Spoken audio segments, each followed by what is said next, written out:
ஒரு ஹெல்த்தியான பீட்ரூட் மோர் நெல்லிக்காய் மோர் எப்படி செய்கிறதுன்னு பார்க்கலாம். இதுக்கு தேவையான பொருட்கள் தயிர், கொத்தமல்லி, கருவேப்பிலை, உப்பு, பச்சை மிளகா, பீட்ரூட், அப்புறம் நெல்லிக்காய். ஃபஸ்ட்டு பீட்ரூட் மோர் செய்ய போகிறோம். அதுக்கு ஒரு ஜாரில் தயிர் 2 கப்பு ஊற்றிக்கோங்க. அரைக்கும் போது தண்ணி ஊற்ற வேண்டாம்.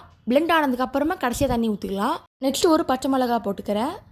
அதுக்கப்புறம் கொத்தமல்லி, அப்புறம் கருவேப்பிலை, ஃபைனலாக பீட்ரூட் போடுறோம். நீங்கள் பாயில் பண்ணியும் போடலாம், நீங்கள் பச்சையாகவும் போடலாம். உப்பு தேவையான அளவு. இப்போ மிக்ஸியில் அரைச்சிக்கலாம். நல்லா திக்காக அரைச்சிக்கோங்க. தண்ணி வேணும் 2 ஸ்பூன் ஆட் பண்ணிக்கோங்க.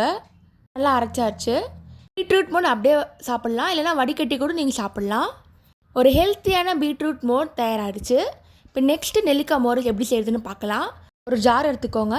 தயிர் 2 கப், பச்சை மிளகா, கொத்தமல்லி, கருவேப்பிலை, உப்பு, அப்புறம் நெல்லிக்காய் ஆட் பண்ணிக்கோங்க. நெல்லிக்காய் சீடு எடுத்துருங்க. 2 ஸ்பூன் தண்ணி ஆட் பண்ணிக்கோங்க. நல்லா பிளெண்ட் ஆகணும். நெல்லிக்காய் கட்டியாக இருக்கும். பீட்ரூட் டக்குன்னு அரைச்சிரும், பட் நெல்லிக்காய் டைம் எடுக்கும். இப்போ நெல்லிக்காய் மோர் தயாராகிடுச்சு. இதுவும் நீங்கள் ஃபில்டர் பண்ணலாம், இல்லைனா டேரெக்டாக அப்படியே கூட சாப்பிடலாம். ஹெல்த்தியான நெல்லிக்காய் மோர் தயாராகிடுச்சு. நெல்லிக்காய் மோர், பீட்ரூட் மோர் நீங்களும் ட்ரை பண்ணி பார்த்துட்டு எப்படி இருக்குன்னு சொல்லுங்கள். இந்த மாதிரி சிம்பிள் ரெசிபியில் யூடியூப் சேனல் போட்டிருக்கேன். அதையும் மறக்காமல் செக் பண்ணி பாருங்கள். தேங்க்ஸ் ஃபார் வாட்சிங். லைக் பண்ணுங்கள், ஷேர் பண்ணுங்கள், சப்ஸ்கிரைப் பண்ணுங்கள்.